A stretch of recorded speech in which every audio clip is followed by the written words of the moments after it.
Assalamualaikum warahmatullahi wabarakatuh. Nama saya Dina Sandrina dari kelas 12 MIPA 2 nomor absen 11. Di sini saya akan menjelaskan tentang hikmah peringatan HUT RI bagi siswa. Momen kemerdekaan ini mengingatkan kita pada kejadian bersejarah di Indonesia. Serangkaian kejadian pada masa sebelum proklamasi mengajarkan kita untuk mempelajari bagaimana menghargai sejarah dan jasa para pahlawan kita. Nah, sebelum itu, saya akan menjelaskan tentang arti kemerdekaan bagi para pelajar dan peran pelajar itu apa aja.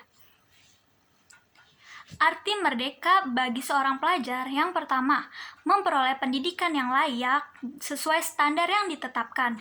Yang kedua, memperoleh pendidikan atau ilmu tanpa ada kesulitan hingga jenjang yang tinggi. Yang ketiga, bebas menentukan cita-cita yang diinginkan untuk berjuang mempertahankan cita-cita para pejuang. Dan yang keempat, memperoleh fasilitas atau akses pendidikan untuk mempermudah proses belajar.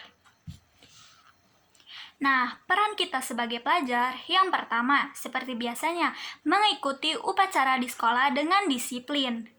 Yang kedua, mematuhi tata tertib sekolah dengan bertanggung jawab. Yang ketiga, mengikuti kegiatan belajar mengajar dengan tekun. Yang keempat, menjaga nama baik sekolah di dalam maupun di luar sekolah. Yang kelima, aktif dalam kegiatan sekolah seperti paskibra, pramuka, PMR, dan lain-lain. Yang keenam, mengikuti pendidikan bela negara melalui pendidikan kewarganegaraan atau yang kita sebut PPKN.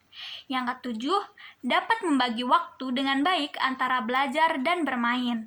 Dan yang kedelapan, mengerjakan tugas-tugas sekolah atau PR dengan tanggung jawab di rumah. Meskipun sekarang dalam keadaan pandemi, tidak ada halangan untuk melakukan semua itu dari rumah. Nah, hikmahnya itu yang pertama, bersyukur atas hidup yang lebih baik. Nah, sudah sepantasnya kita merasa bersyukur atas apa saja yang telah kita dapat dan kita nikmati sampai saat ini. Mulai dari fasilitas umum dan kebebasan dalam melakukan berbagai hal seperti kita belajar sekolah itu tanpa harus merasa takut akan hal perang atau diserang oleh penjajah. Yang kedua, bersatu dalam keberagaman. Nah, kita tuh sadar kalau saat ini banyak tawuran atau bahkan keributan yang terjadi pada generasi kita, yaitu generasi para pelajar. Banyak juga perpecahan yang terjadi karena mendukung suatu tokoh tertentu hingga perang komentar dan saling bully di sosial media.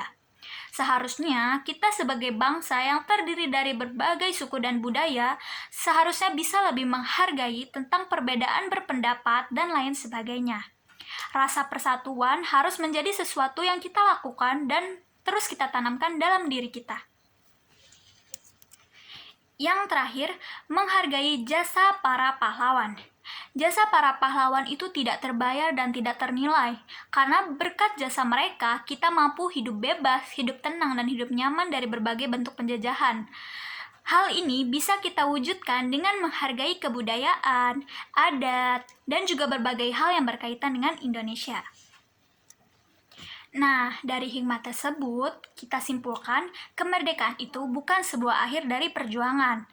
Bisa kita isi kemerdekaan dengan pembangunan dan kesejahteraan bagi bangsa Indonesia. Bantal pendidikan bisa dimaknai sebagai keinginan kuat anak didik untuk memperoleh pendidikan yang baik. Tekad yang kuat bisa mengalahkan segala rintangan. Banyak cerita sukses peserta didik walau penuh kekurangan, tapi dengan keinginan untuk kuat berhasil meraih beasiswa dan dapat sukses di bidang yang diminati. Sekian dari saya. Wassalamualaikum warahmatullahi wabarakatuh.